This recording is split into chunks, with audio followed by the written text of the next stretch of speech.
Good day and welcome to the Daily Article Podcast from Denison Forum. I am narrator Chris Elkins, giving voice to today's daily article written by co-founder Dr. Jim Denison.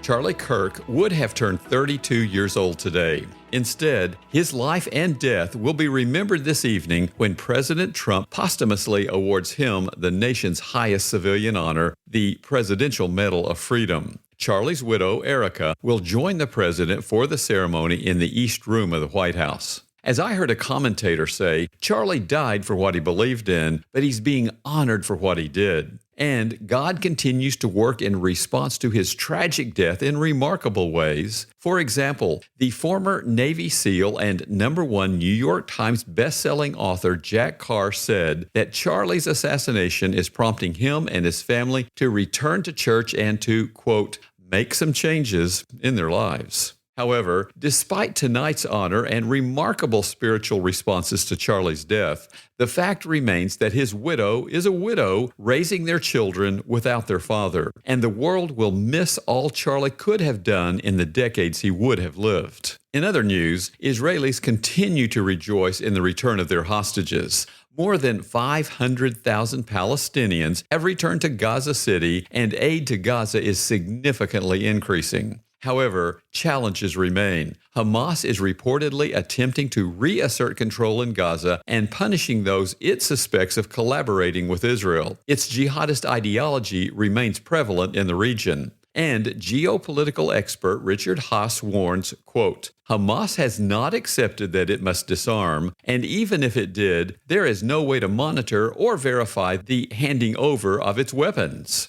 Haass adds that Hamas can be denied a formal role in Palestinian governance, but it will still have influence, perhaps more than any other actor, end quote. In his address to the Knesset yesterday, Israeli Prime Minister Benjamin Netanyahu quoted from the book of Ecclesiastes. This is because Monday was the seventh day of Sukkot, the Jewish festival known as the Feast of Tabernacles or Feast of Booths, noted in Leviticus 23, verses 42 and 43, during which it is traditional to read the book. Mr. Netanyahu quoted the famous third chapter, A Time for War and a Time for Peace, from Ecclesiastes 3, verse 8. However, the latter cannot come unless both sides refuse the former. In the epigraph to his latest book, The Future of Truth, acclaimed filmmaker Werner Herzog tells what he calls a Persian legend. He writes, God had a great mirror, and when God looked in that mirror, he saw the truth. One day, God dropped the mirror, and the mirror shattered into 1,000 pieces. Men fought to secure a piece of the mirror for themselves. They all looked into their own shards, saw themselves, and thought they saw the truth. Asaph, the psalmist, did the same. After complaining in Psalm 73, verse 12, that the wicked around him are always at ease and increase in riches, he commented on what he saw in his own mirror in verses 13 and 14 of Psalm 72. All in vain have I kept my heart clean and washed my hands in innocence, for all the day long I have been stricken. I would imagine that Erika Kirk can resonate with Asaph's reflection, as can the hostages and their loved ones, and especially those grieving those they lost on October 7th and because of October 7th, as can you and I whenever we face challenges and trials that are not our fault. However, for those who trust in God, the bad news is never the last news. In Asaph's case, he reports later in Psalm 72, verses 16 and 17, when I thought how to understand this, it seemed to me a wearisome task until I went into the sanctuary of God. Then I discerned their end. There in verse 18, he saw that God set them in slippery places and will make them fall to ruin, so that in verse 19, they are destroyed in a moment. By contrast, Asaph prays in verses 23 through 26,